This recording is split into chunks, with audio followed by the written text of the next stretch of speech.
जय हिंद बच्चों। कैसे हैं आप लोग? आशा है अच्छे होंगे, स्वस्थ होंगे। तो आज आप लोगों के लिए एक छोटी सी प्यारी सी शायरी लाए हैं। बड़ा ही मजेदार है, सुनिएगा थोड़ा सा। किसी ने अर्ज किया है, मुश्किल नहीं कुछ दुनिया में, मुश्किल नहीं है कुछ दुनिया में, तू जरा हिम्मत तो कर। मुश्किल नहीं है कुछ दुनिया में, तू जरा हिम्मत तो कर। ख्वाब बदलेंगे हकीकत में, तू जरा कोशिश तो कर। आपने क्या समझा? इस दुनिया में कुछ भी मुश्किल नहीं है। आपके बगल के कोई छात्र जिला टॉपर किया है, राज्य टॉपर में भी उनकी नाम आने वाली थी, आपने देखा। तो वो कैसे कर लिया, ये मुश्किल नहीं है। अगर आप चाहेंगे तो आप भी करेंगे। बस क्या है, ख्वाब देख बदलेंगे हकीकत में, जरा कोशिश तो कर। आप जरा अगर कोशिश करेंगे ना, तो जरूर आपकी जो ख्वाब है वो जरूर पूरा होंगे। तो चलते हैं, इसी के साथ हम लोग आज क्या पढ़ने वाले हैं। क्लास 10th केमिस्ट्री का चैप्टर नंबर 1, रासायनिक अभिक्रियाएं एवं समीकरण। पाठ का जो शेष कल पाठ बच गया था, उस पाठ को हम लोग पढ़ेंगे। यानी पहले पाठ में हम लोग क्या क्या पढ़े थे कि रासायनिक अभिक्रिया किसे कहते हैं, रासायनिक अभिक्रिया की क्या क्या विशेषताएं हैं। फिर पढ़े थे रासायनिक समीकरण किसे कहते हैं, संतुलित और असंतुलित रासायनिक समीकरण क्या है, संतुलित रासायनिक समीकरण करने के क्या क्या तरीके हैं, कोई असंतुलित है तो कैसे उसे संतुलित करेंगे।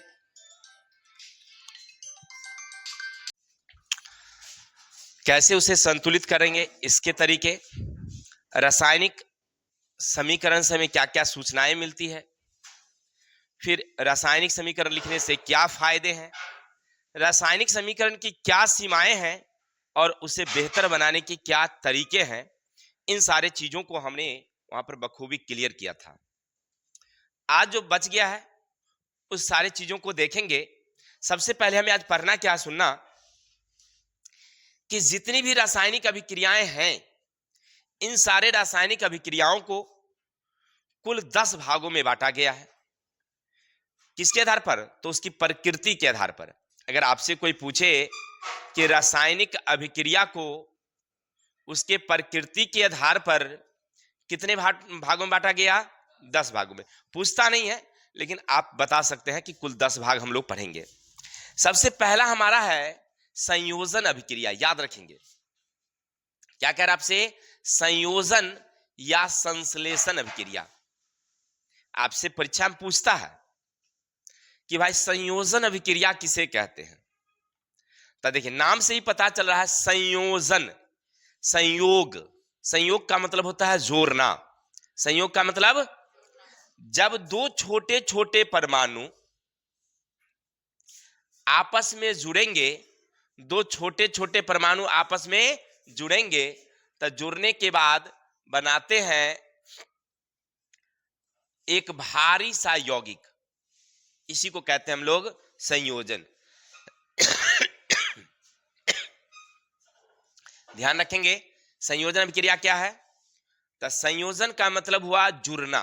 संयोजन का मतलब जब दो छोटे छोटे परमाणु या दो छोटे छोटे यौगिक आपस में जुड़ेंगे और जुड़कर एक भारी पदार्थ का निर्माण करेंगे, एक भारी यौगिक का निर्माण करेंगे, तो उसे कहते हैं हम लोग संयोजन अभिक्रिया। जैसे उदाहरण पर हमने दिया कि C एक परमाणु है, यानी कार्बन एक परमाणु है, ऑक्सीजन एक परमाणु है, और दोनों आपस में जुड़कर के CO2 एक प्रकार के यौगिक का निर्माण करते हैं। तो आपने क्या देखा कि दो छोटे छोटे परमाणु आपस में जुड़ी है और एक भारी यौगिक का निर्माण किए हैं। तो ये क्या हमारा संयोजन अभिक्रिया है। ये क्या है? इसी तरह से दूसरा उदाहरण आप ले सकते हैं। जैसे देखिए, एक यौगिक है और एक परमाणु है, यानी कार्बन ऑक्साइड एक यौगिक है और ऑक्सीजन एक परमाणु है। तो एक यौगिक और एक परमाणु आपस में जुड़कर एक यौगिक फिर बनाते हैं। आपने यहां देखा एक यौगिक है कैल्शियम ऑक्साइड और जल एक यौगिक है, दोनों यौगिक हैं और जुड़ करके कैल्शियम हाइड्रोक्साइड बनाते हैं। यह भी क्या है, एक प्रकार का यौगिक है। तो आपने क्या देखा कि जब दो छोटे छोटे परमाणु या एक यौगिक एक परमाणु या दो छोटे छोटे यौगिक आपस में जुड़े हैं और जुड़ करके एक भारी यौगिक का निर्माण किए हैं, इसी को कहते हैं हम लोग संयोजन अभिक्रिया। तो अभी तक आपने क्या सीखा कि जितने रासायनिक अभिक्रियाएं हैं प्रकृति के अनुसार उसे 10 भागों में बांटा गया है, जिनमें पहला हमने देखा संयोजन अभिक्रिया। जब दो छोटे छोटे परमाणु या छोटे छोटे यौगिक आपस में जुड़ते हैं, जुड़ करके एक भारी प्रतिफल भारी यौगिक का निर्माण करते हैं, तो उसे कहते हैं हम लोग संयोजन अभिक्रिया। चलते हैं अब दूसरा अभिक्रिया देखेंगे क्या है। अब चलेंगे हम लोग, एक नंबर तो क्लियर हो गया सब लोगों को कि भाई संयोजन क्या है। अब दूसरा देखिए लिखा हुआ है वियोजन या अपघटन अभिक्रिया क्या है। अगर आपसे पूछे भाई कि वियोजन किसे कहते हैं, तो देखिए नाम से ही पता चल जाएगा आपको। संयोजन माने संयोग माने जुड़ना, अब वियोजन यानी कि टूटना। हो गया कहानी। अभी आप जो एक भारी यौगिक बनाए, यही अगर टूट के छोटे छोटे परमाणु में बदल जाए तो उसको कहेंगे हम लोग कौन अभिक्रिया, वियोजन अभिक्रिया। पहला में समझो, पहला में हमने छोटे छोटे परमाणु को आपस में जोड़े तो संयोजन की क्रिया हुई।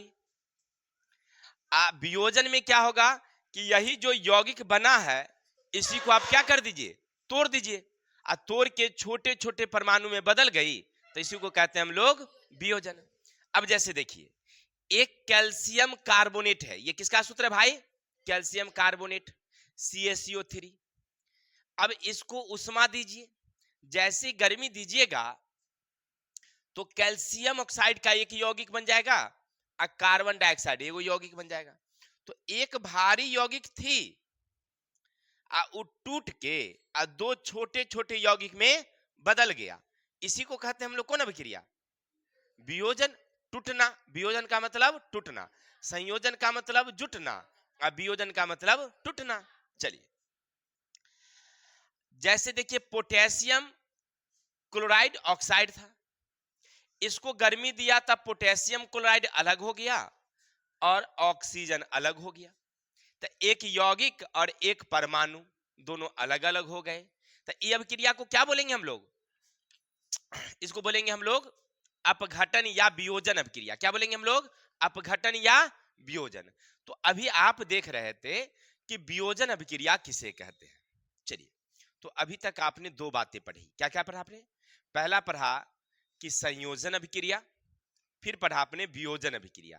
तो संयोजन किसे कहते हैं, तो हमने बताया कि जब दो छोटे छोटे परमाणु आपस में जुड़ेंगे एक भारी यौगिक का निर्माण करेंगे तो उसको कहेंगे हम लोग संयोजन। वियोजन किसे कहते हैं, तो जब एक भारी यौगिक टूटेंगे छोटे छोटे यौगिक या परमाणु बनाएंगे तो उसको कहेंगे हम लोग, कोई दिक्कत। चलिए तो यहां तक आप क्लियर कर लिए कि संयोजन क्या है और वियोजन क्या है।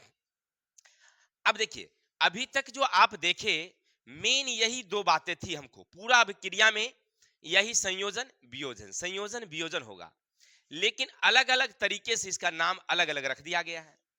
जैसे एक है वैद्युत अपघटन, देखिए अभी भी आप पढ़ रहे थे वियोजन या अपघटन, नहीं पढ़ रहे थे, और यहां भी है वैद्युत अपघटन। इसका मतलब है कि विद्युत धारा देंगे और विद्युत धारा के कारण अगर कोई यौगिक टूट जाए तो उसको कह देते हैं हम लोग वैद्युत अपघटन। जैसे अभी आपने एक उदाहरण पढ़ा था कैल्शियम कार्बोनेट CaCO3, इसको हमने उष्मा दिया तो वो कैल्शियम ऑक्साइड यानी CaO और कार्बन डाइऑक्साइड CO2 में बदल गया। वहां पर आपने विद्युत नहीं दिया, केवल उष्मा दिया। किसी को डाउट? लेकिन अब यहां पर हम लोग क्या करेंगे कि किसी भी यौगिक में करंट देंगे, विद्युत धारा देंगे, उस ठीक है ना, और उष्मा नहीं, करंट, विद्युत धारा, और विद्युत धारा के कारण वह टूट जाए, अलग अलग भागों में टूट जाए, तो उसको कहेंगे हम लोग वैद्युत अपघटन। कोई दिक्कत है? यहां तक समझ गए? ये खास करके किसके लिए होता है?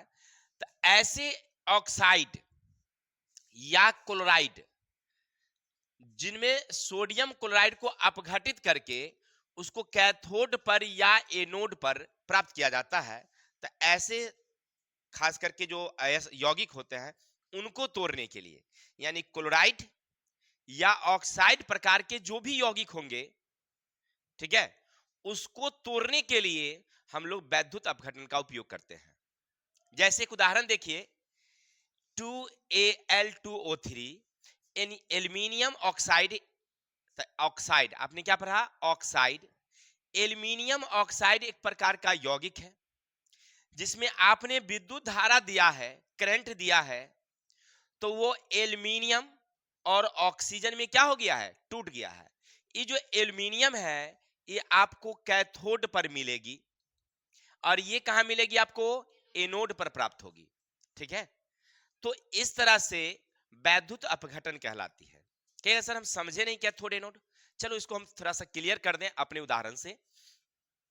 एक प्लास्टिक का मग्गा ले लो, मग समझ रहे हो ना, प्लास्टिक का मग जो घर में यूज करते हैं हम लोग, ले लिए, उसमें 2 छिद्र कर दो, छोटा छोटा छिद्र कर दिया, और एक कैथोड प्रवेश करो और एक एनोड प्रवेश करो। कैथोड और एनोड धातु के बने होते हैं। शुद्ध धातु के बने होते हैं उसे कैथोड कहते हैं, अशुद्ध धातु के जो प्लेट होते हैं उसे एनोड कहते हैं। हो गया? चलिए, और इसकी तार को ना एक बैटरी से जोड़ दो। बैटरी देखे होगे जो होता है HW बैटरी का, अपने यहाँ देखा होगा, धिया पुता लोग बल्ब जलाने के लिए प्रयोग करता है। उसमें 2 पोल रहती है, तो एक पोल में इसको जोड़ दो, एक पोल में इसको जोड़ दो। जोड़ दिए, और अभी तो छिद्र है ना भाई, पानी इसमें गिर सकती है, तो इसको मोम से बंद कर दो, पूरा एकदम बंद हो गया। चलिए, बहुत अच्छी। अब जब बंद हो जाए अच्छा से, अब इसमें पानी डाल दो। डाल दिए सब आदमी? डालने के बाद अब स्विच डाल दो। इसमें स्विच डालोगे ना तो जल आपस में टूटने लगती है। जल किसका बना होता है भाई? H2O। जल का सूत्र क्या होता है मेरा? H2O। तो हाइड्रोजन और ऑक्सीजन टूटेगा, ठीक है ना, और टूटकर हाइड्रोजन एक कैथोड पर, ऑक्सीजन एनोड पर जमा हो जाएगी। कोई दिक्कत? समझ में आई बातें? तो ये कैथोड और एनोड। अब यहां से एक क्वेश्चन आपके एग्जाम में बड़ा इंपॉर्टेंट है, पूछ देता है, इसलिए हमने उदाहरण भी दे दिया। पूछता क्या है कि जब जल का हम लोग वैद्युत अपघटन करते हैं तो एक परख नली में जो प्राप्त आयतन होता है दूसरे की अपेक्षा दुगुनी होती है। ऐसा क्यों? जब जल का हम लोग वैद्युत अपघटन किए तो यहां पर परख नली मान लीजिए 2 हमारे पास है, तो एगो में आप जो जल देखेंगे, मान लीजिए गैस, तो गैस एगो में देखिएगा आप यहां तक भरा हुआ है, एगो में देखिएगा कि औधे है। आखिर ऐसा क्यों? यही पूछ रहा आपसे कि जब वैद्युत अपघटन करते हैं तो एक परख नली में प्राप्त उत्पाद दूसरे परख नली में प्राप्त उत्पाद से दुगनी होती है। ऐसा क्यों? इसलिए आंसर में लिखिएगा, इसलिए क्योंकि जल का सूत्र होता है H2O, यानी हाइड्रोजन के 2 भाग और ऑक्सीजन के 1 भाग। यानी हाइड्रोजन का अगर बंटवारा करेंगे तो वो 2 हिस्सा लेता है, ऑक्सीजन को 1 हिस्सा मिलता है। समझ रहे बात को? तो जब वो टूटेगा तो अपना 2 हिस्सा लेके टूटेगा। मान लीजिए हम ढेरी कैले हैं किसका? H2O का, यानी जल का, तो इसमें हाइड्रोजन का कितना हिस्सा भाई? 2 हिस्सा है। ऑक्सीजन के कितना हिस्सा है? 1 हिस्सा है। तो जब वो अलग हुआ तो अपना 2 हिस्सा लिया, तो उसको ज्यादा मिला है। ऑक्सीजन को कितना मिला है भाई? 1 हिस्सा, इसलिए उसको कम मिला है। अर्थात हाइड्रोजन के 2 परमाणु होते हैं और ऑक्सीजन के 1 परमाणु होते हैं। इसीलिए जब वो अपघटन होती है जल, तो एक परख नली में ज्यादा और दूसरे में कम। किसी को डाउट?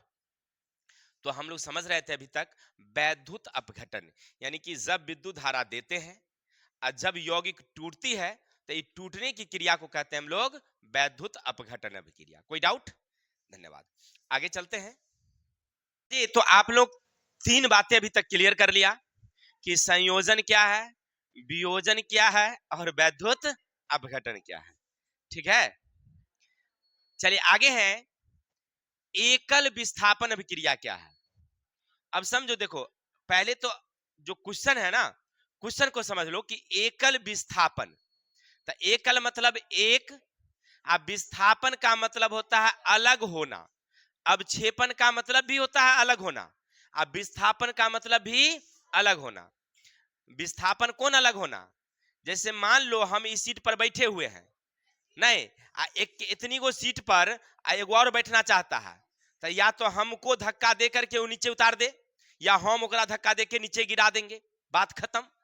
समझ में आई बात, यही विस्थापन का मतलब यही हुआ, जगह वही है ना, और वही जगह पर दूसरा को बैठाना है, तो या तो एगो को धकेल दीजिए ना तो वो इसको धकेल दे, बात खत्म है, वही विस्थापन।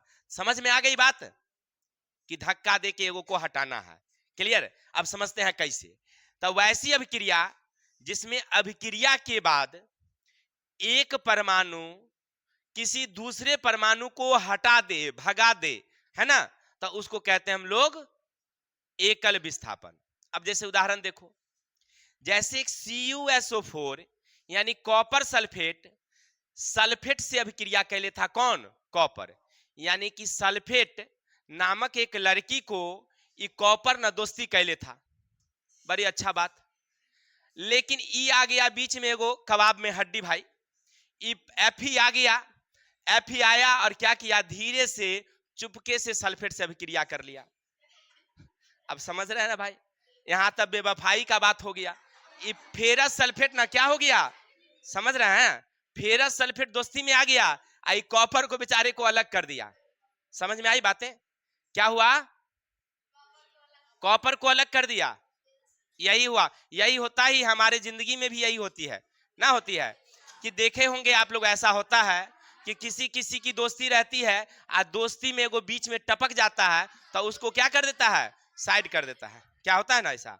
चलिए देखिए, तो इसको कहते हैं हम लोग, तो इसको कहते हैं हम लोग, क्या कहते हैं, विस्थापन। इसको क्या कहा हमने, विस्थापन। अब समझ में आ गई होगी, क्लियर हो गया सब लोगों को कि भाई विस्थापन क्या है, कि पहले किसके साथ अभिक्रिया था इसका, कॉपर के साथ। और है उदाहरण, हाँ है। अब देखो ये जो आ गई ना फेरस सल्फेट, फेरस सल्फेट, कितना बढ़िया, दोनों आराम से जिंदगी जी रही थी, लेकिन ये वो बीच में टपक गया, कौन भाई, जिंक। कौन आ गया, जिंक।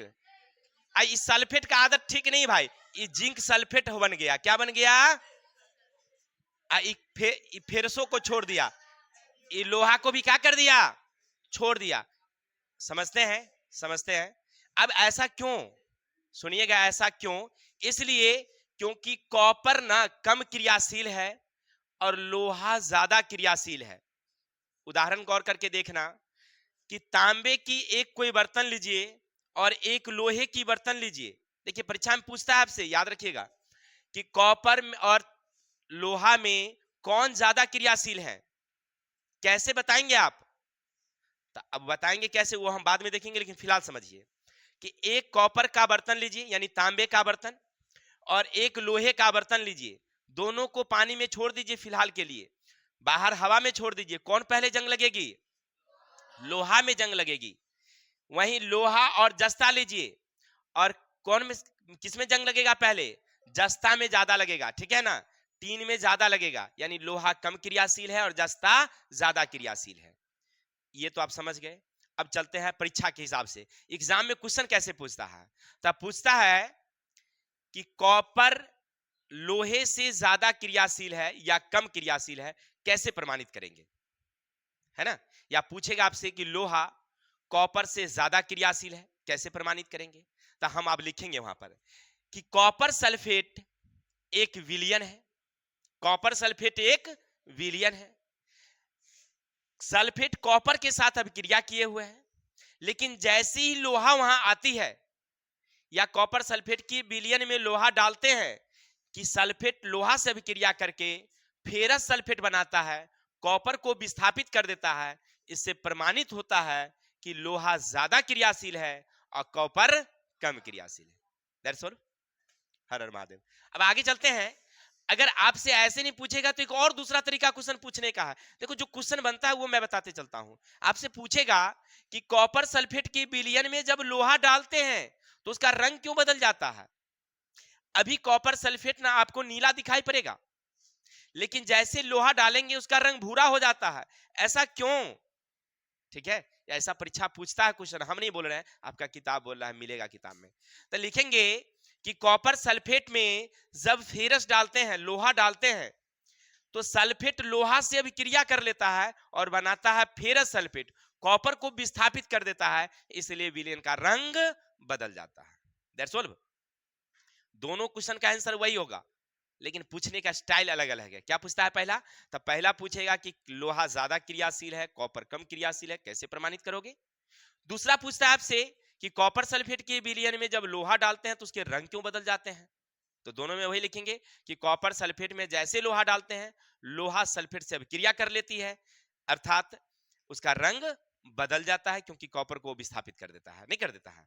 That's all. तो आशा और उम्मीद है आपको एकल विस्थापन समझ में आ गया होगा।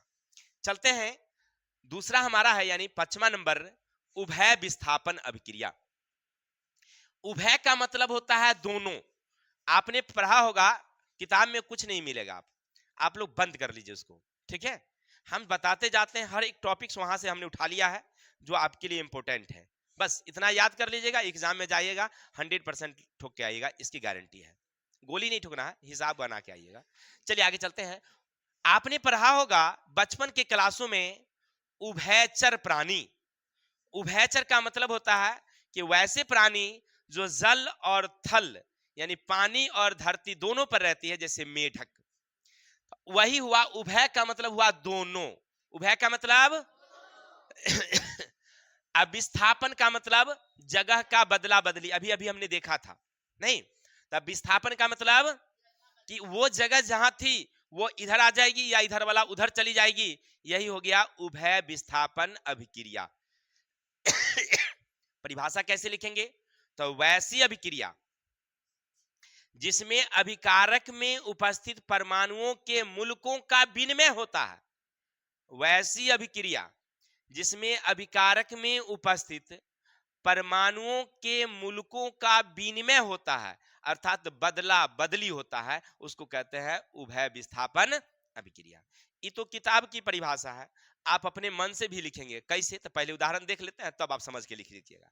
जैसे देखो, NaCl यानी सोडियम क्लोराइड एक यौगिक है, और AgNO3 सिल्वर नाइट्रेट का एक यौगिक है। दोनों को हमने पास लाया है ना, तो ये जो Na है ना, ये सॉरी Cl जो है ना, Ag को बहुत अच्छा लगा। ध्यान देंगे, ये Ag यानी सिल्वर को ये Cl क्या लगा? बड़ा अच्छा लगा, बड़ा पसंद आया। तो वो कहा कि ए भाई हमको ई ना दे दो, ठीक है। तो Na कहा तो ठीक है, हम एक से परेशान है, तुम इसको रख लो ना। तो Na कहता है कि तो हम अकेले तो नहीं रहेंगे, हमको भी एगो दे दो तू भाई। तो तोरे पास जो NO3 है ना वो हमको दे दो। अब वही देखो, यहाँ वही हुआ कि Ag के साथ Cl का और Na के साथ NO3 का, दोनों का परिणय सूत्र बंध गया, दोनों बदला बदली कर लिया। ये हमारे जीवन में घटना सच्ची घटी है, हम बताते हैं सही बताते हैं। हमारे एक बगल में चचेरा भाई है, अरे हमारे घर की जीवन की बात बता रहे हैं ना। हमारा एक चचेरा भाई है, उनकी पहली शादी बगल बनघारा गांव में हुई थी। तो वो पहली वाली पत्नी से छुट्टम छुट्टी हो गई, और एक और लड़का था जिसकी शादी कहीं और हुई थी, तो उसका भी छुट्टम छुट्टी हो गया। तो वो पहली वाली लड़का का छुट्टम वाला पत्नी से हमरा चचेरा भाई कर लिया, आ एकरी वाली पहली वाली पत्नी से वो लड़का कर लिया। बड़ा समस्या भाई। हाँ हाँ सही बता रहे हैं, ये एकदम पक्की घटना है। अब कहेगा सर जी तो आपको कैसे मालूम हुआ? तो हमारे मामा जी को ना बाजार दलसिंह राय में ना 14 गो रूम है, भाड़ा लगता है, किराया उराया पर लगाते हैं। तो वहीं पर वो लड़का जो है वो भूजा उजा बेचता था, वही रूम में डेरा ले लेती। और जब हमारी मम्मी वहां गई, क्योंकि यहाँ तो गांव की पुतौती हमारी भाभी लगती थी, तो मम्मी तो देखी हुई थी। जब वहां गई तो उसको देखी, बड़ा आश्चर्य हुआ नहीं। तब पूरा पोल खुला वो बात का है। तब वो लड़का बताया कि हमारी शादी फलना जगह था, उससे उसकी शादी हो गई है और उसकी पत्नी से हमरा हो गया, वो संयोग था ऐसा, ठीक ना। यानी कहने का समझ में आ गई बात। तब वही कहानी यहां हो गया है, वही कहानी कि एजी वाला जो है सीएल से क्रिया कर लिया। अब देखिए मुल्कों का विनिमय हो गया, बदला बदली हो गया है ना, इसके साथ इसके क्रिया, इसके साथ इसकी अब क्रिया। चलो दूसरा फेरस सल्फेट एक प्रकार का यौगिक है, H2SO4 सल्फ्यूरिक अम्ल एक प्रकार का यौगिक है। अब दोनों को एक साथ हमने लाया, तो लाया तो क्या हुआ कि फेरस सल्फेट से भी क्रिया कर लिया, फेरस सल्फेट बनाया, और या सल्फर एस H2 से H2S हाइड्रोजन सल्फेट बना लिया। यानी आपने क्या देखा कि पहले वाले जो यौगिक थे अपना एक परमाणु दूसरे वाले यौगिक को दिया, और दूसरे वाले यौगिक में से एक परमाणु पहले वाले में चला गया, नहीं चला गया, यानी हो गया, इसको बदला बदली कहते हैं कि भाई आपको हम एक दे रहे हैं तो आप हमको एक दीजिए। तो ये क्या हो गया हमारा, बदला बदली, इसी को कहते हैं हम लोग उभय विस्थापन। तो हमारी बताने का सिस्टम आपको बहुत अच्छा समझ में आया होगा कि उभय विस्थापन क्या है। आप परीक्षा में 100 के 100 नहीं तो 90% पूछता है उदाहरण, परिभाषा नहीं पूछता है उभय विस्थापन का, पूछेगा उभय विस्थापन के 2 उदाहरण दीजिए, उभय विस्थापन अभिक्रिया का 2 उदाहरण। तो ये दोनों याद रख लेना। और है आप देख सकते हैं आपकी किताब में और सारे हैं, आप वहां से देख सकते हैं। चलिए, तो आशा है आपको समझ में आ गया होगा उभय विस्थापन। अब है अवक्षेपण अभिक्रिया क्या है। देखो नाम से ही पता चल रहा है अवक्षेप, तो इहो में तो अलगे होता है, पहलो वाला में अलग हुआ, इहो में अलग हुआ, लेकिन थोड़ा सा अंतर है। रुको, थोड़ा सा रुको, यहां पर अंतर यहाँ क्या है कि अवक्षेप में निकलेगा आपको ठोस के रूप में। क्या निकलेगा, ठोस के रूप में। जैसे देखिए वैसी अभिक्रिया, अभिक्रिया के बाद प्रतिफल ठोस के रूप में बाहर निकल जाए तो उसको कहेंगे हम लोग अवक्षेपण अभिक्रिया। जैसे NaCl sodium chloride silver nitrate AgNO3 के साथ अभिक्रिया किया है तो बनाया है, क्या बनाया है, AgCl यानी सिल्वर क्लोराइड। ये अवक्षेप है, नीचे की ओर तीर लगल रहेगा, इसमें क्या रहेगा, नीचे की ओर तीर लगा रहेगा। कहेगा सर आप दिए नहीं, तो नहीं दिए तो अभी दे दिए, इसमें कौन बात है, पर हाथ तो तोड़ा दिए ना, छोड़ने ना दिए, घबरा रहा है। चलो, तो AgCl हो गया क्लियर। तो आपने क्या समझा कि ई जो है अवक्षेप है और ये आपको ठोस के रूप में प्राप्त होगा। तो वैसी अभिक्रिया जिसमें अभिक्रिया के बाद अवक्षेप ठोस के रूप में प्राप्त हो उसको कहते हैं हम लोग अवक्षेपण अभिक्रिया। किसी को डाउट? आशा और उम्मीद है आपको ये भी समझ में आ गया। अब आगे है, बड़ा ही इंपोर्टेंट है उदासीनीकरण अभिक्रिया। परीक्षा में परिभाषा पूछता है तो तू लोग ध्यान रखना। उदासीनीकरण का मतलब होता है कि जब कोई अम्ल या कोई भस्म अभिक्रिया करती है तो ना तो ऊपर अम्ल का गुण रहेगा और ना ही भस्म का गुण रहेगा, दोनों खत्म हो जाएगा, ठीक है। और बनाएगा क्या, तो लवण और जल। तो ये जो प्रक्रिया हुआ ना इसको कहते हैं हम लोग उदासीनीकरण अभिक्रिया। समझ में आई बात? नहीं समझे फिर समझते हैं। जैसे देखिए हम लोग ज्यादा अगर खा लेते हैं खाना, पानी अच्छे से नहीं पीते हैं तो हमको एसिडिटी की बीमारी हो जाती है, यानी गैस इंफॉर्म होता है, खट्टा खट्टा वास आता है, ढकार आता है। इसका मतलब है कि हम लोग क्लास 10th के बायोलॉजी के चैप्टर नंबर 1 में पढ़े थे कि भाई हमारे आमाशय में एक अम्ल होता है, ओकरे क्या नाम है, कुमकुम बताएगी। हाँ, हाइड्रोक्लोरिक अम्ल, बहुत बहुत धन्यवाद। देखो कितना बढ़िया याद रखी है, HCl यानी हाइड्रोक्लोरिक अम्ल होता है। इसका पीएच मान कितना होता है, 1 से 3 के बीच होता है। देखो कितना बढ़िया बताइए, 1 से 3 के बीच, याद है इसको सब कुछ। तो हम लोग कुछ दिन पहले पढ़े हैं, 1 महीना पहले पढ़े थे। तो 1 से 3 के बीच है, तब पच रहा है अच्छे से, याद रखिएगा। आज जैसे ही वो पीएच मान 4 हो जाए, 5 हो जाए, 6 हो जाए, तो समझिए अम्ल की मात्रा बढ़ गई है। तब बढ़ गया तब पाचन आपको होगा नहीं, तो क्या करिएगा, तो जल्दी जल्दी राकेश सर के मेडिसिन पर जाइएगा, एगो लीजिएगा इनो, 6 सेकंड वाला, और 6 लिखल रहता है तो कितना आदमी कहता है कि 6 रुपया दाम है, दाम उसका 10 रुपया है, कहता है उस सेकंड लिखल है, याद रखिएगा। इनो होता है क्षारीय, इनो क्या होता है? क्षारीय। तो अब जैसे ही अंदर डालिएगा तो अंदर में कौन चीज था? अम्ल, और ऊपर से क्या डाले आप? तो अब दोनों अभिक्रिया करेगा तो अम्लता को कम कर देगा 3, कर देगा 2, तो आपको हो जाएगा आराम। कहिएगा ओरिजिनल इनो दिए हैं सर जी, पक्का तुरंत ठीक हो गया। अरे कुछ नहीं हुआ, वो अम्ल था उसको शांत कर दिया, क्षार जाके क्या कर दिया? शांत। यानी कहने का अर्थ है कि HCl हाइड्रोक्लोरिक अम्ल और NaOH सोडियम हाइड्रोक्साइड, ये एक प्रकार का अम्ल है और ये एक प्रकार का भस्म है। भस्म को ही कहते हैं क्षार, ठीक है ना। वो आगे हम लोग क्लास में पढ़ेंगे, चैप्टर नंबर 2 में, कैसे भस्म को क्षार कहते हैं, वो आगे देखेंगे। फिलहाल समझिए, तो अम्ल और भस्म अभिक्रिया किया तब बनाया लवण। क्या बनाया? लवण, और बनाया जल। इसी अभिक्रिया को कहते हैं उदासीनीकरण अभिक्रिया। कोई दिक्कत? तो अभी पढ़ रहे थे आप उदासीनीकरण अभिक्रिया क्या है। तो जब कोई अम्ल किसी भस्म से अभिक्रिया करती है तो लवण और जल बनाती है, ये अभिक्रिया को कहते हैं हम लोग उदासीनीकरण अभिक्रिया। उदाहरण हमने सबको पेश कर दिया है, उदाहरण तो आप याद ही रखेंगे क्योंकि परीक्षा के लिए बहुत ही इंपॉर्टेंट है।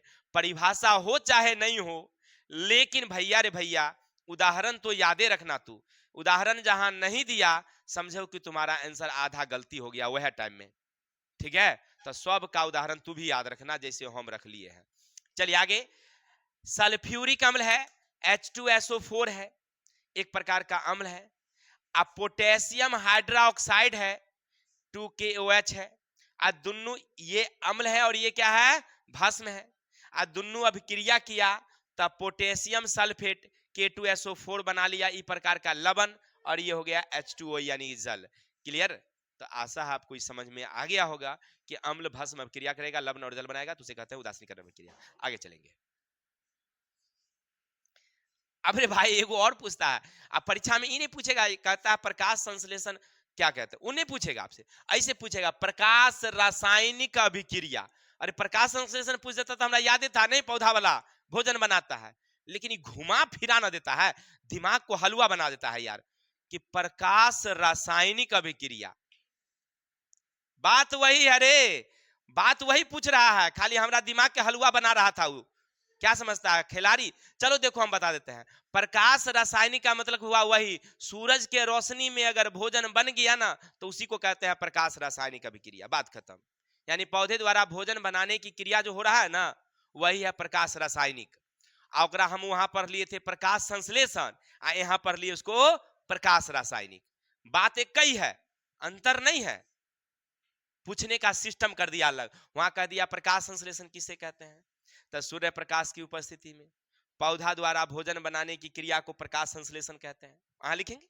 यहाँ कहता है प्रकाश रासायनिक, यानी प्रकाश की उपस्थिति में अगर दो यौगिक अभिक्रिया कर लिया, एक नया यौगिक बना लिया, या दो परमाणु अभिक्रिया करके एक नया यौगिक बना लिया, तो इसी को कहते हैं प्रकाश रासायनिक। बात वही रहेगा, प्रकाश की उपस्थिति में। कोई दिक्कत? लेकिन परीक्षा में पूछता कैसे है सो देखो, पूछेगा प्रकाश रासायनिक अभिक्रिया के दो उदाहरण दीजिए। उदाहरण आपसे पूछेगा, पूछता उदाहरण है। उभय विस्थापन अभिक्रिया के दो उदाहरण दीजिए, पूछता है उदाहरण। परिभाषा बहुत कम पूछता है, उदाहरण पूछता है ज्यादा, याद रखना। तो देखो हम पहला वाला में लिख देंगे प्रकाश रासायनिक में वही 6CO2 12H2O, Surya Prakash chlorophyll C6H12O6। ये हो गया प्रकाश रासायनिक अभिक्रिया का एक उदाहरण। कोई दिक्कत? चलिए दूसरा उदाहरण, हाइड्रोजन वायुमंडल में बहुत है, क्लोरीन बहुत है, इस सूर्य प्रकाश में है ना ऑटोमेटिक अभिक्रिया कर लेता है, अब बनाता है 2HCl। हो गया, ये भी क्या है? प्रकाश रासायनिक का। तो दो उदाहरण तो याद रहेगा, एगो तो प्रकाश संश्लेषण वाला यादें होगी आप लोगों को, एगो H2+Cl2 बराबर 2HCl, या AgCl2 प्रकाश में टूट गया तो वो भी क्या है? प्रकाश रासायनिक है, ठीक है ना। कोई दिक्कत? चलिए, तो आशा और उम्मीद है आप अभी तक सीख रहे थे प्रकाश रासायनिक अभिक्रिया। अब पूरे चैप्टर का सबसे इंपोर्टेंट यही है जो अभी सामने तोरे है। कौन नाम है एकरा? ऑक्सीकरण अवकरण। पूरा चैप्टर का इंपोर्टेंट यही है, ठीक है ना। पूछेगा ऑक्सीकरण आई उपचयन। आप अपने जो भारतीय भवन गण मतलब बायोलॉजी है, सॉरी केमिस्ट्री नहीं पढ़ रहे हैं हम लोग, केमिस्ट्री है, उसमें निकालिए, कहीं आपको उपचयन नहीं मिलेगा। मिलेगा कहाँ? तो सर जी के बोर्ड पर, और नहीं तो बिहार टेक्स्ट बुक का अगर तुम रखे होगा कहीं, अगर विज्ञान बिहार बोर्ड जो प्रकाशित करती है उसमें तुम देखेगा तो वहां ऑक्सीकरण तोरा नहीं मिलेगा, तो हाँ मिलेगा उपचयन, ठीक है। यानी कहने का मतलब यह है कि भारतीय भवन उसको कहता है कि ओकर नाम है ऑक्सीकरण, अब बिहार टेक्स्ट बुक कहता है कि ओकर नाम है उपचयन। तो घबराना मत, कुछ पूछेगा बात वही हुआ, ठीक है। ऑक्सीकरण कहिए चाहे उपचयन कहिए, एक ही चीज हुआ। वो अपना नाम रख दिया है, ये अपना नाम रख दिया है, दोनों एक चीज, इसीलिए हमने दोनों लिख दिया है, ठीक है। चलिए आगे चलते हैं। अब जब कोई परमाणु ऑक्सीजन से अभिक्रिया करेगा या हाइड्रोजन से अलग होगा तो इसको कहेंगे हम लोग ऑक्सीकरण अभिक्रिया। कोई दिक्कत? सीधा सिंपल तरीका है कि जब कोई परमाणु ऑक्सीजन से अभिक्रिया करे या हाइड्रोजन से वो अलग हो जाए तो अलग होने की प्रक्रिया को क्या बोलेंगे हम लोग? ऑक्सीकरण। जैसे देखिए, एक कार्बन परमाणु है, कार्बन, और वो ऑक्सीजन से क्या कर लिया है? कर लिया। तो जैसे अभिक्रिया किया तो बनाया CO2, तो ये क्या है? ऑक्सीकारक है। ऑक्सीजन, ये कार्बन क्या है? ऑक्सीकारक। आपसे पूछेगा, यहां पर समीकरण दे देगा और पूछेगा कि ऑक्सीकारक कौन है, तो ऑक्सीकारक मतलब जो ऑक्सीजन से अभिक्रिया कर रहा है। तो ऑक्सीजन से अभिक्रिया कौन कर रहा है? हो गया ऑक्सीकारक। जैसे आपसे दे दे Mg आप +O, यहां दे देगा MgO, तो बताइए इसमें ऑक्सीकारक कौन है? Mg है, क्योंकि ऑक्सीजन से अभिक्रिया किया है। कोई दिक्कत? इसी तरह से मान लीजिए HCl हाइड्रोक्लोरिक अम्ल है, हाइड्रोक्लोरिक AgNO3 है। अब ये अभिक्रिया कर लिया किससे? क्लोरीन से, AgCl। ये बेचारी हाइड्रोजन को क्या कर दिया? छोड़ दिया। हाइड्रोजन को क्या कर दिया? वो छोड़ दिया ना, छोड़ दिया रे, दोनों आदमी साथ में थे, आई अभिक्रिया करके भाग गया, ये छोड़ दिया हाइड्रोजन बेचारे को। तो ये हाइड्रोजन क्या हो गया? हाइड्रोजन से अलग होना भी ऑक्सीकरण है, याद रखेंगे। ऑक्सीजन के साथ जुटना या हाइड्रोजन से अलग होना, तो हाइड्रोजन से ये क्या हो रहा है? तो यहां पर ऑक्सीकारक कौन है? Cl। ऑक्सीकारक कौन है? कोई दिक्कत?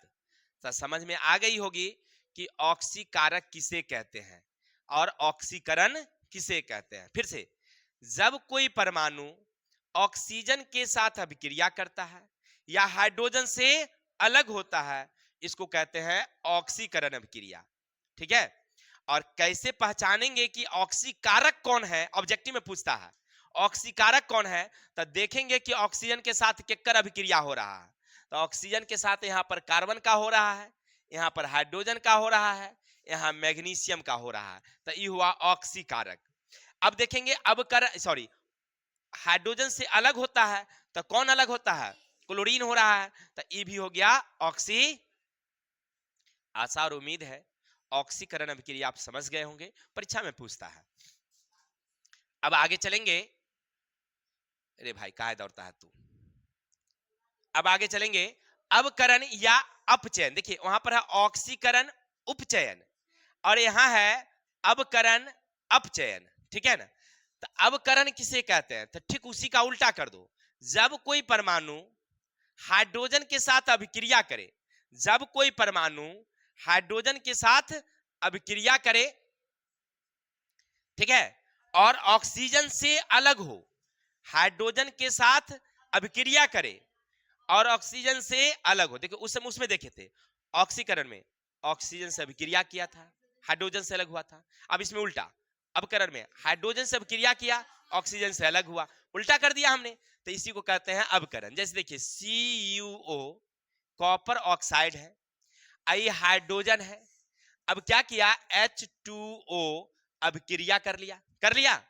आई कॉपर को क्या कर दिया, अलग कर दिया ना, तो कॉपर से ऑक्सीजन अलग हो गया ना, तो इसको कहेंगे हम लोग अवकरण। अलग होना क्या कहलाएगा, अवकरण। किसी को दिक्कत, आप पूछेगा अब कारक कौन, तो कौन अलग हो रहा है, Cu, तो अब कारक है Cu, दैट्स ऑल। तो ऑक्सीकारक, अवकारक, ऑक्सीकरण, अवकरण, समझ गए हैं। तो आगे चलेंगे अब हम लोग, रेडॉक्स अभिक्रिया क्या भाई। तो अजय अब रेडॉक्स अभिक्रिया क्या है भाई, पूछता है रेडॉक्स। अरे कुछ नहीं यार, ऑक्सीकरण अवकरण, ऑक्सीकरण अवकरण, ऑक्सीकरण अवकरण दोनों साथ साथ होगा ना, उसी को कहते हैं रेडॉक्स अभिक्रिया। ठीक है, आपसे पूछेगा रेडॉक्स अभिक्रिया क्या है, तो लिखेंगे जब ऑक्सीकरण और अवकरण साथ साथ होती है तो उसको कहते हैं हम लोग रेडॉक्स अभिक्रिया, माने दोनों एक साथ हुआ। ऑक्सीकरण में आपने देखा कि C+O2 CO2, तो केवल वहां ऑक्सीकरण हो रहा है, केवल वहां ऑक्सीकरण हो रहा है। लेकिन यहां तुम देखो जिंक ऑक्साइड है, वह कार्बन के साथ अभिक्रिया करेगा, तो ऑक्सीजन के साथ अभिक्रिया कर लिया, तो अभिक्रिया किया तो कौन अभिक्रिया हुआ, ऑक्सीकरण हुआ। लेकिन इस जिंक के साथ ऑक्सीजन क्या हो गया, अलग हो गया, तो अवकरण हो गया। अभी क्या पढ़े हम लोग, ऑक्सीजन के साथ जुटना ऑक्सीकरण, हाइड्रोजन के साथ जुटना या ऑक्सीजन से हटना अवकरण। तो ऑक्सीजन से ये क्या हो रहा है, हट रहा है ना भाई। जिंक, जिंक जो है, ये जिंक ये क्या हो रहा है, हट रहा है, तो यहां कौन अभिक्रिया हो रहा है, अवकरण। कार्बन ऑक्सीजन से क्या कर रहा है, जुड़ रहा है, तो कौन अभिक्रिया हो रहा है, ऑक्सीकरण। तो ऑक्सीकरण अवकरण जब दोनों साथ साथ हो तो उसको कहते हैं रेडॉक्स अभिक्रिया। किसी को दिक्कत, चलिए। तो अभी तक अभिक्रिया की जो परिभाषा थी, हमने 10 अभिक्रिया बताया, जिसमें संयोजन अभिक्रिया, वियोजन अभिक्रिया, वैद्युत अपघटन अभिक्रिया, फिर हमने कहा एकल विस्थापन, उभय विस्थापन, अवक्षेपण, उदासीनीकरण अभिक्रिया, प्रकाश रासायनिक अभिक्रिया, ऑक्सीकरण उपचयन अभिक्रिया और अवकरण अपचयन अभिक्रिया। इन लाइन से हमने 10 हमने बता दिया आपको, कोई दिक्कत। चलिए अब आगे चलेंगे, थोड़ा सा बच गया चैप्टर का भाग। भाई दैनिक जीवन में ऑक्सीकरण अवकरण का क्या उपयोग, देखिए दैनिक जीवन में ना, हमारे जीवन में ऑक्सीकरण का उपयोग होता है। कहां होता है भाई, तब भोजन के पचने में। आप भोजन में क्या लेते हैं, तब ग्लूकोज लेते हैं, C6H12O6 यही लेते हैं। फिर आपके बॉडी में जाता क्या है, ऑक्सीजन, अभिक्रिया करता है, क्या बनाता है, 6CO2 6H2O प्लस क्या बनाता है, ऊर्जा। तो ये ऑक्सीजन के साथ क्या हुआ, अभिक्रिया हुआ है ना, यही तो हमारा ऑक्सीकरण है।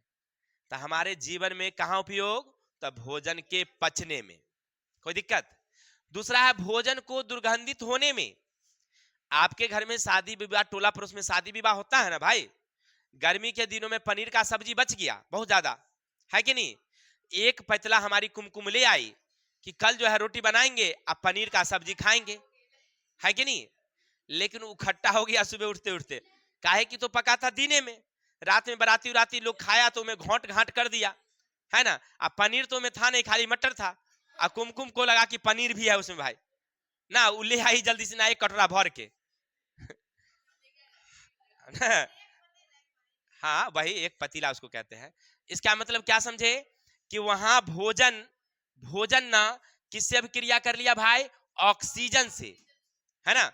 अभिक्रिया करने के बाद उसको कैसा बना दिया, दुर्गंधित। अच्छा एक बात और, अभी पूछता है कि दुर्गंधित खाद्य पदार्थ को बचाने का उपाय, कुछ नहीं, रेफ्रिजरेटर फ्रिज में रख देंगे तो लंबा दिन चलेगा, क्या है कि नहीं। कोई खाद्य पदार्थ जैसे अभी सब्जी बनी, उसको आप बाहर में छोड़ दिए थे इसलिए वो खट्टा हो गया, अगर उसको रेफ्रिजरेटर में रख देंगे, 2 दिन रख देंगे, 3 दिन रख देंगे, कोई दिक्कत नहीं होगा। एक हमारे मित्र हैं, वो 5 स्टार होटल में रहते हैं, कहा उन्होंने बात हुआ तो कहा कि देखिए वहां पर भोजन 4-5 दिन तक बनल रहता है, एक बार बना लेता है ज्यादा करके, और उसको रखता है, और जब ये कोई आता है बस उसको क्या करता है, मक्खन उखन मार के तनी गरम उरम करके तुरंत दे देता है। बना उस समय बनाता थोड़ी है हरदम हरदम, कोई बनैली एक बार ही रख ले है, वो 4 दिन 5 दिन तक फ्रिज में रखल रहता है, और उसी में कोई आया भाई तड़का दीजिए, बस तड़का क्या ऊपर क्या निकाला फ्रिज, और रख के उसको छनछना दिया था, नहीं गर्म करके उसको दे दिया, परस दिया, मक्खन उखन मार दिया, एकदम हो गया गम गम। बताइए भाई कैसा आदमी सब है। आइए सही बता रहे हैं, अभी भी वो आदमी 5 स्टार होटल में काम कर रहा है बाहर में, हमारे मित्र हैं। और वो इसमें अपने क्लास में भी एक लड़की है, वो जान रही है कि कौन है, कौन हमारे पिताजी काम कर रहे हैं कहाँ, क्या है कि नहीं, उसको मन में पता चल रहा होगा, वो जान रहा है अपने होटल में काम कर रहे हैं। अब किसके पापा होटल में काम कर रहे हैं नाम नहीं बताएंगे। चलिए अब चलते हैं संचारण में, ध्यान दीजिए, अब चलेंगे हम लोग संचारण में।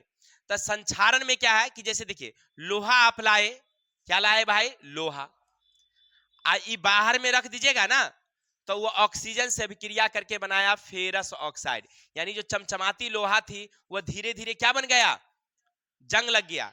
यानी संचारण में किसका उपयोग, ऑक्सीकरण का उपयोग, कोई दिक्कत। और दहन की क्रिया में यानी जलाने में, जैसे देखिए आप जो जलाते हैं वो कार्बन है, जलाते हैं वो क्या है, और वो ऑक्सीजन से क्या कर लिया, तो क्या बनाया, तो दहन की क्रिया में ऑक्सीजन नहीं रहेगा तो होगा, तब बताइए। अब कहेगा सर जी काहे नहीं होगा, तो देखो एगो मोमबत्ती जला लो, अब बच्चा में हम लोग करते थे, वो गिलास से क्या कर देंगे, ज्यादा देर तक रहेगा वो, क्या हुआ, ऑक्सीजन नहीं मिला, कुछ देर बाद वो क्या हो गया, बुझ गया। ये सब तो बच्चा में पढ़े थे, क्या पढ़ना है इसको, तो समझ में आ गई बातें कि हमारे जीवन में ऑक्सीकरण का उपयोग कहां कहां, तब भोजन के पचने में, भोजन को खट्टा बनाने में, संचारण में, और दहन की क्रिया में। यहां तक कोई दिक्कत, चलिए आगे। अब थोड़ा सा और है भाई, दहन और ज्वाला क्या है। अरे दहन तो हमको समझ में आ गया भाई, दहन, दहन का मतलब हुआ जलना, दहन का मतलब जब कोई पदार्थ ऑक्सीजन की उपस्थिति में जलकर उष्मा और प्रकाश देती है, यह क्रिया कहलाती है दहन। जब कोई पदार्थ ऑक्सीजन की उपस्थिति में जलकर उष्मा और प्रकाश देती है तो उसे कहते हैं हम लोग, जैसे सी यानी कार्बन यानी कोयला, ऑक्सीजन की उपस्थिति में जला तो बनाया कार्बन डाइऑक्साइड, उष्मा, और क्या दिया हमें, प्रकाश। ये क्रिया क्या कहलाएगी, दहन। लेकिन याद रखना दहन के लिए ना दहनशील पदार्थ होना जरूरी है, यानी कहने का अर्थ है दहनशील किसको कहेंगे, तो जलने वाला होगा। अब पत्थर रख के उतना मोटका जो है पत्थर का लोला और रख दीजिएगा चूल्हा में, जलेगा, ईंटा रख देंगे चूल्हे में घुसा देंगे तो जलेगा भाई, नहीं ना जलेगा। तो जले वाला ना पदार्थ चाहिए, तो जले वाला का मतलब जलनशील नहीं, यानी दहनशील। जलनशील एगो होता है, कौन जलता है, पड़ोसिया कि है कि नहीं। राकेश सर जी एगो कार खरीदे XV6, ठीक है, हमरा पड़ोसी कुमकुम बिना बिना जलले जल रही है, सबके बेईमानी कलखिन, गर्दन काटलखिन, सबके डुप्लीकेट दवाई देकर छाप दिलखिन, ठीक है। चलिए देखिए वो सोच रही है यही बात मने मने, आइए किताब की ओर तो जलता कौन भाई, पड़ोसिया जलता है, लेकिन यहाँ पड़ोसी नहीं जलेगा, यहाँ जलेगा कार्बन।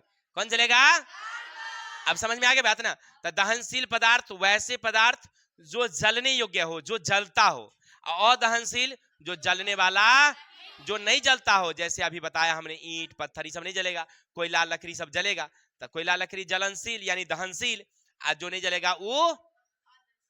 चलिए अब आगे चलेंगे ऑक्सीजन की अनुपस्थिति में। अभी आपने देखा कि ऑक्सीजन की उपस्थिति में, क्या ऑक्सीजन की अनुपस्थिति में भी जलता है, हाँ जलता है।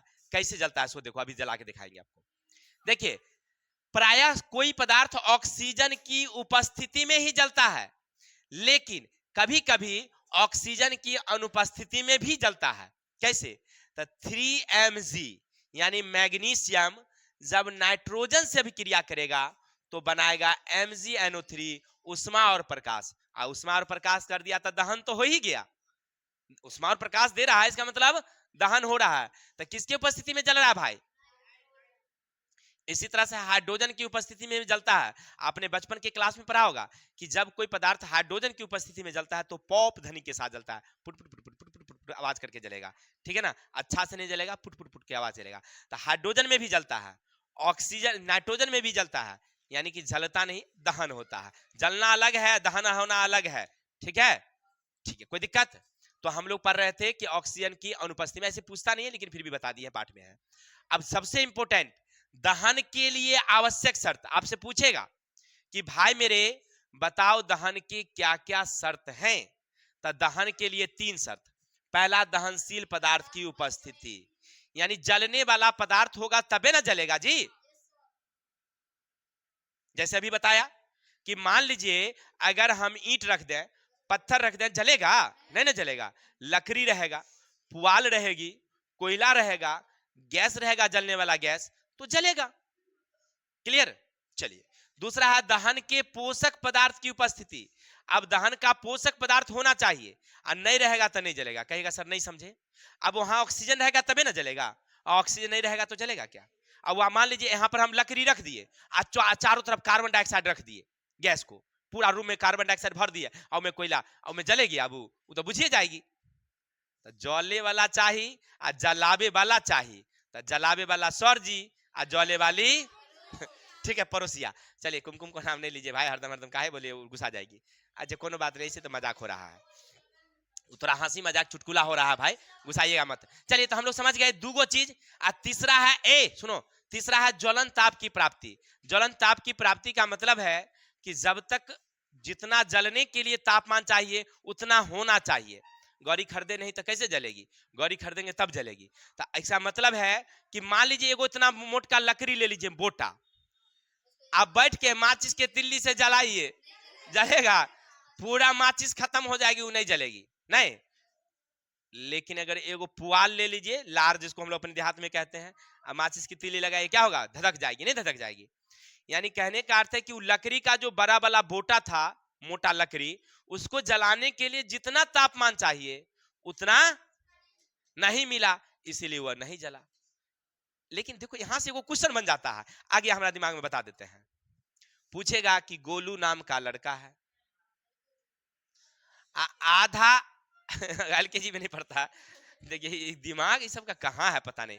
सुनिएगा, गोलू नाम का एक लड़का है, आधा पानी लिया, आधा पेट्रोल लिया, और रुमाल को भिगो दिया, उसमें जला दिया, आग लग गई।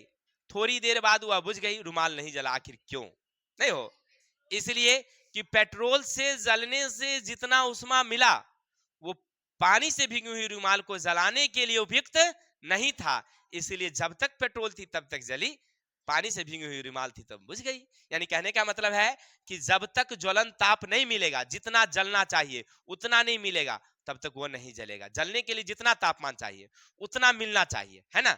अब लकड़ी को, बोटा को अगर मान लीजिए तापमान चाहिए 100 डिग्री, तो 100 डिग्री तापमान मिलेगा तभी जलेगा। आप 80 दे रहे हैं, 75 दे रहे हैं, 30 दे रहे हैं, तो कहां से जलेगी? क्लियर? तो दहन के लिए आवश्यक शर्त 3, दहनशील पदार्थ होना चाहिए, दहन के पोषक पदार्थ होना चाहिए, ज्वलन ताप होना चाहिए। ज्वलन ताप की परिभाषा याद रखिएगा, वैसा ताप जिस पर कोई पदार्थ जलना शुरू कर देता है उसको कहते हैं हम लोग ज्वलन ताप। अब आगे चलेंगे, एक पॉइंट और बच गया है, ज्वाला किसे कहते हैं। देखिए, एक बार ना पिछले साल हम पढ़ा रहे थे ऐसे ही, एक लड़की के पिताजी का नाम था ज्वाला, ज्वाला पासवान। उन अब गुस्सा गई कि सर जी ई काहे पढ़ा रहे हैं। हम बोले रे किताब में पढ़ा रहे हैं, तू थोड़ी हम नाम ले रहे हैं। हाँ, सही बता रहे हैं, पिछले साल लड़की गई है, उसका नाम था ज्वाला, उसके पिताजी का नाम, ठीक है। तो ज्वाला का मतलब समझ रहे हैं ना, लौ। ज्वाला का मतलब, देखिए आप जो मान लीजिए एक तिल्ली लीजिए, ये माचिस का तिल्ली है, अब ये जलेगी तो ऐसे करके धधकेगी, नहीं धधकेगी जी।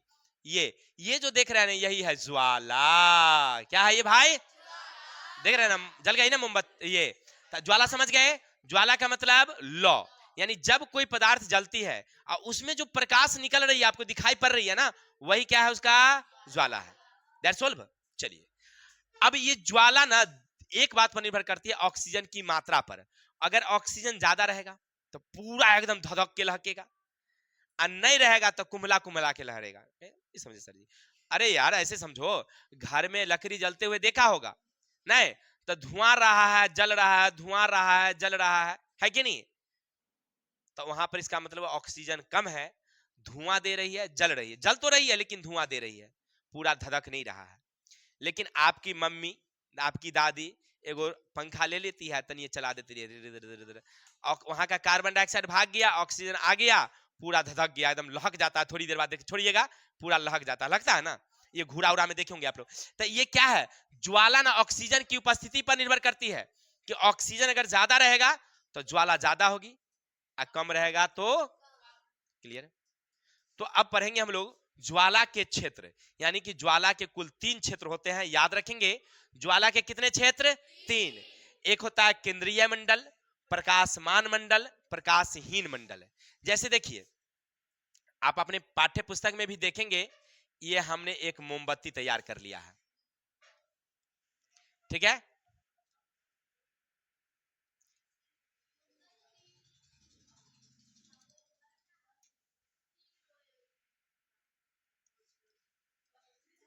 ठीक है, ये मोमबत्ती की लौ है। इसके कितने हिस्से होते हैं भाई? 3। एक है केंद्रीय मंडल, केंद्रीय का मतलब होता है बीच में, केंद्रीय का मतलब इसके अंदर का भाग नीला होता है, VVI याद रखेंगे, ऑब्जेक्टिव पूछेगा केंद्रीय मंडल का रंग कैसा? नीला, है ना।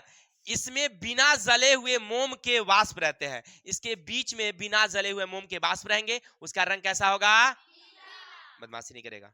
चलिए, दूसरा है प्रकाशमान मंडल। दूसरा क्या है हमारा? इसका रंग कैसा? तो इसका दूसरा हिस्सा कहलाता है प्रकाशमान मंडल। पहला है केंद्रीय मंडल और दूसरा क्या है? इसका रंग कैसा रहता है भाई?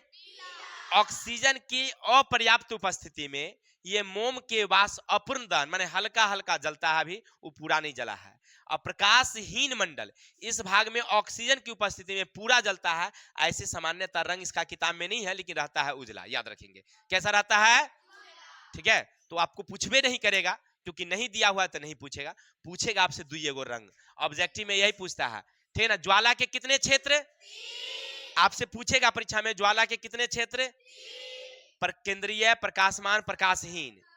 ऑब्जेक्टिव में पूछेगा कि भाई केंद्रीय मंडल का रंग और प्रकाशमान मंडल का रंग। अब ये तो याद आपको रखना होगा, मुझे नहीं, ठीक है। अब एक कई गो लास्टम लास्ट बच गया है, और उसका नाम है द्रवीभूत पेट्रोलियम गैस। द्रवीभूत पेट्रोलियम यानी कि शॉर्ट में उसका कहते हैं हम लोग LPG। देखिए, खाना बनाने के लिए अब ज्यादातर लोग इसी का उपयोग कर रहे हैं, LPG का उपयोग कर रहे हैं ना। लकड़ी ज्यादा धुआं देती थी, कीमत भी महंगा होता था।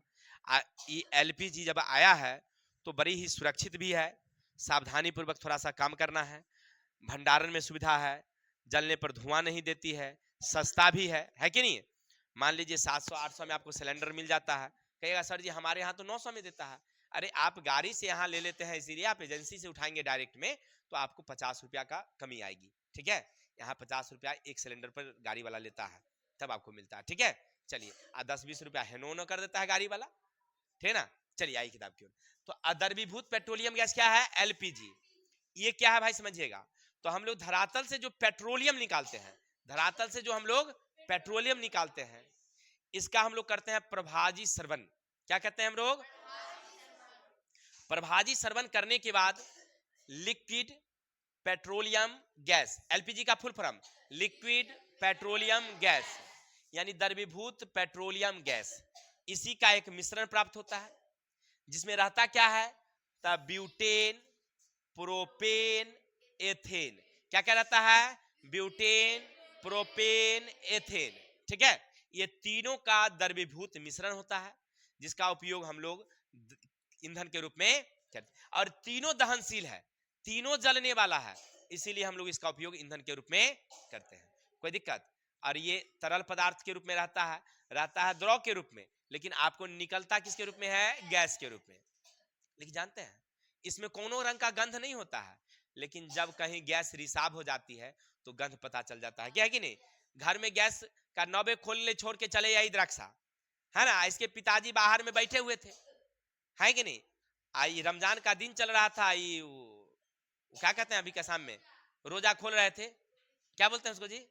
रोजा खोलते हैं उसको क्या बोलते हैं? हाँ, अवतारी कर रहे थे। ये जो है कचरी जो बनाई ना, नॉब खोल ले चल आई सीधे डायरेक्ट खाने के चक्कर में। सुगंध उनको लग गया भाई, किसका? गैस का। बोले कि देखिए देखिए गैस खुला हुआ है। भाई ये कैसे पता चला, हमको नहीं समझ में आया। अच्छा, इसका मतलब है कि सरकार ने उसमें व्यवस्था कर रखा है। क्या रखा? कि ये दहनशील ज्यादा है। अगर मान लीजिए अगर खुल के पूरा अगर रूम हो जाए, पूरा घर हो जाए, उसी समय कोई माचिस की तिल्ली अगर कोई जला दिया, तब पूरा लहक जाएगा, पूरा घर धधक जाएगा एक के बारी में, ठीक है ना, पूरा घर जल जाएगा। अगर हवादार वाला घर है तब तो कोई दिक्कत नहीं है ज्यादा, लेकिन अगर रूम बंद वाला अगर हो तब तो परेशानी ही परेशानी है, ठीक है ना। अभी कुछ दिन पहले आपने सुना होगा जयपुर में घटना घटी थी, नहीं, कि एक गैस टैंकर का नॉबे टूट गया जिसके कारण बहुत सारे लोग मर गए थे। ये वो घटना हुई है कुछ दिन पहले। तो आपने क्या समझा कि उसमें एक प्रकार की ना गंध मिला दिया गया है, उसका नाम है एथिल मरकैप्टन। याद रखेंगे क्या नाम है उसका, एथिल मरकैप्टन। याद रखिएगा क्या है उसमें, एथिल मरकैप्टन। आपसे पूछेगा ऑब्जेक्टिव में, लिक्विड पेट्रोलियम गैस एलपीजी में गंध पता लगाने के लिए किसका मिश्रण किया जाता है, एथिल मरकैप्टन। सूत्र होता है C2H5SH, ठीक है। और ये जलता है, देखिए ये हमारा एलपीजी का सूत्र है C4H10, है ना, ये एलपीजी का सूत्र है। ये हमारे ऑक्सीजन के साथ अभिक्रिया करके कार्बन डाइऑक्साइड, ऊर्जा और ऊष्मा उत्पन्न, ठीक है ना, सॉरी जल, कार्बन डाइऑक्साइड जल और ऊष्मा उत्पन्न करती है, जिसका हम लोग उपयोग ईंधन के रूप में कर रहे हैं। कोई दिक्कत? तो आपने क्या देखा, आपने क्या देखा, पूरा रासायनिक अभिक्रिया और समीकरण पूरा चैप्टर क्लियर कर लिया आप लोग, ठीक है। तो आशा है अगर आपने अभी तक वीडियो देखा इसके लिए बहुत बहुत धन्यवाद, और आशा है कि आपको पूरा समझ में आ गया होगा चैप्टर एक बाय एक, कि हमें क्या परीक्षा में पूछा जाएगा, किस तरह से हमें आंसर देनी है। अगर आपको अच्छा लगा है तो रंगे हाथ फटाफट एक से शेयर कर दीजिए, लाइक कमेंट कर दीजिए। बाकी हम लोग कल मिलेंगे नेक्स्ट वीडियो के साथ, तब तक के लिए हमें विदा दीजिए। हंसते रहिए, मुस्कुराते रहिए, जिंदगी का आनंद लेते रहिए। तब तक के लिए जय हिंद, जय भारत।